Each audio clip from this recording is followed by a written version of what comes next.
നമസ്കാരം. സോഡിയാക് മീഡിയയിലേക്ക് എല്ലാ പ്രേക്ഷകർക്കും സ്വാഗതം.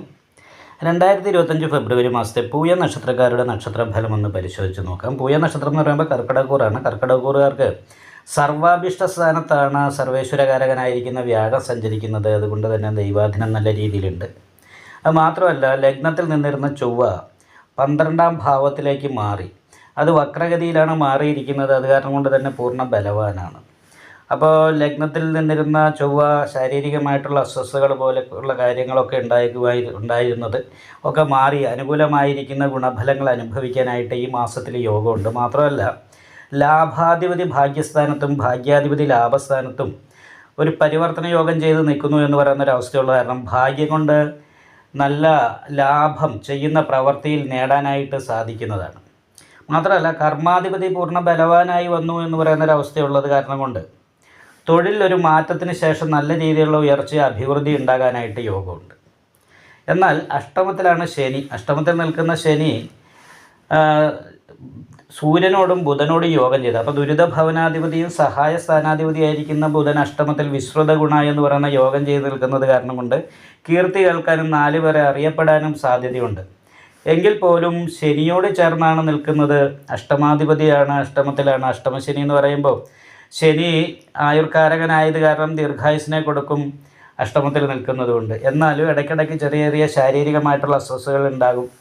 സഹായികളായിരിക്കുന്ന വ്യക്തികൾ മുഖാന്തരം അപ്രിയമായിട്ടുള്ള സംസാരം ഒക്കെ നമ്മളെക്കുറിച്ച് കേൾക്കാൻ ഇടവരാൻ സാധ്യതയുണ്ട്. അത് ശ്രദ്ധിക്കണം. മാത്രമല്ല, സഹായിക്കുമെന്ന് പ്രതീക്ഷിക്കുന്നവരുടെ പെരുമാറ്റം അത്ര ഗുണപ്രദമാകാനായിട്ട് സാധ്യതയില്ല. 7ാം ഭാവാധിപതി കൂടിയായ ശനിയാണ് അഷ്ടമത്തിൽ നിൽക്കുന്നത്, ബുധനോട് യോഗം ചെയ്തിട്ട്. അത് ദാമ്പത്യ സംബന്ധമായിട്ട് ഇത്തിരി പ്രതികൂലമായിരിക്കുന്ന അവസ്ഥാകാര്യങ്ങൾ, അല്ലെ മാനസികമായ അകൽച്ച പോലെയുള്ള പ്രശ്നങ്ങളൊക്കെ ഉണ്ടാകാനുള്ള സാധ്യത കൂടുതലാണ്. അപ്പോൾ അത് ശ്രദ്ധിക്കുക. ശിവക്ഷേത്രത്തിൽ ലളിതാ സഹസ്രനാമ പുഷ്പാഞ്ജലി, അയ്യപ്പ ക്ഷേത്രത്തിൽ നീരാഞ്ജനം വഴിപാട്, ഗണപതി ഹോമം, ഇങ്ങനെയുള്ള പ്രാർത്ഥന വഴിപാട് മുതലായിട്ടുള്ള കാര്യങ്ങളൊക്കെ ചെയ്തിട്ട് ഈ പറയുന്ന ദോഷങ്ങൾക്ക് പരിഹാരം വരുത്തി കഴിഞ്ഞാൽ വളരെ നല്ല അനുകൂലമായിരിക്കുന്ന ഗുണഫലങ്ങളൊക്കെ അനുഭവിക്കാനായിട്ട് സാധിക്കും. വിദ്യാർത്ഥികൾക്ക് പഠനത്തിൻ്റെ കാര്യത്തിൽ ശ്രദ്ധ കൂടും. അതേപോലെ പെട്ടെന്ന് ദേഷ്യം വരെ എടുത്തിയായിട്ടുണ്ടാകും. ഇങ്ങനെയുള്ള കാര്യങ്ങൾക്കൊക്കെ കുറവുണ്ടാവും. പക്ഷേ 12 നിൽക്കുന്ന ചൊവ്വ അനാവശ്യമായിട്ടുള്ള ചെലവ് വർദ്ധിപ്പിക്കാനായിട്ട് സാധ്യതയുണ്ട്. സർവാഭിഷ്ട സ്ഥാനത്തിൽ ലാഭസ്ഥാനത്ത് നിൽക്കുന്ന വ്യാഴം സാമ്പത്തികമായിരിക്കുന്ന വർധനവിനെ ചെയ്യുന്നതിനോടൊപ്പം തന്നെ 12ാം ഭാവത്തിൽ നിൽക്കുന്ന ചൊവ്വ കർമ്മസംബന്ധമായിട്ട് അനുകൂലമായിരിക്കുന്ന ഗുണത്തെ ചെയ്യുമെങ്കിൽ ഒരു മാറ്റത്തെ ഉണ്ടാക്കാനുള്ള സാധ്യതയുണ്ട്. അതിനോടൊപ്പം തന്നെ ചിലവ് ജാസ്തി വരാനുള്ള സാധ്യത. 10 രൂപ മുടക്കി ചെയ്യേണ്ട ഒരു കാര്യത്തിന് 20 രൂപ മുടക്ക് വരിക എന്ന് പറയുന്നൊരവസ്ഥ. അതുപോലെ ഇതുവരെ സഹായിച്ചിരുന്ന വ്യക്തികളുടെ ഭാഗത്തു നിന്നും പ്രതീക്ഷിക്കുന്ന സഹായം കിട്ടാതെ ഇരിക്കുക പോലെയുള്ള കാര്യങ്ങൾ. അപ്പോൾ ഇങ്ങനെയുള്ള കുറച്ച് കാര്യങ്ങൾക്ക് ദോഷങ്ങൾക്ക് സാധ്യതയുണ്ടെങ്കിലും അതിന് പരിഹാരങ്ങളൊക്കെ ചെയ്തു കഴിഞ്ഞാൽ വളരെ നല്ലതാണ്. വിഷ്ണു ക്ഷേത്രത്തിൽ എന്തായാലും സുദർശന പുഷ്പാഞ്ജലി നെയ്വിളക്കും കഴിപ്പിക്കുക. കാരണം ശത്രു സ്ഥാനാധിപത്യം കൂടി വ്യാഴത്തിനുണ്ട്. അത് ഭാഗ്യാധിപതി കൂടി ആയത് കാരണം കൊണ്ട് കുറച്ച് കാലപ്പഴക്കമുള്ള ശത്രുദോഷത്തിൻ്റെ ദുരിതം അനുഭവത്തിൽ വരാനുള്ള സാധ്യതയുണ്ട്. അപ്പോൾ അത് കാരണം കൊണ്ട് വിഷ്ണു ക്ഷേത്രത്തിൽ സുദർശന പുഷ്പാഞ്ജലി നെയ്വിളക്കൊക്കെ ചെയ്തിട്ട് നന്നായിട്ട് പ്രാർത്ഥിക്കുക.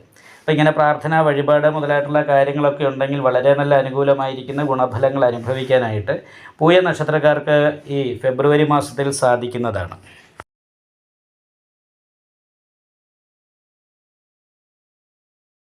നിങ്ങൾക്ക് ഈ വീഡിയോ ഇഷ്ടപ്പെട്ടാൽ ലൈക്ക് ചെയ്യുക.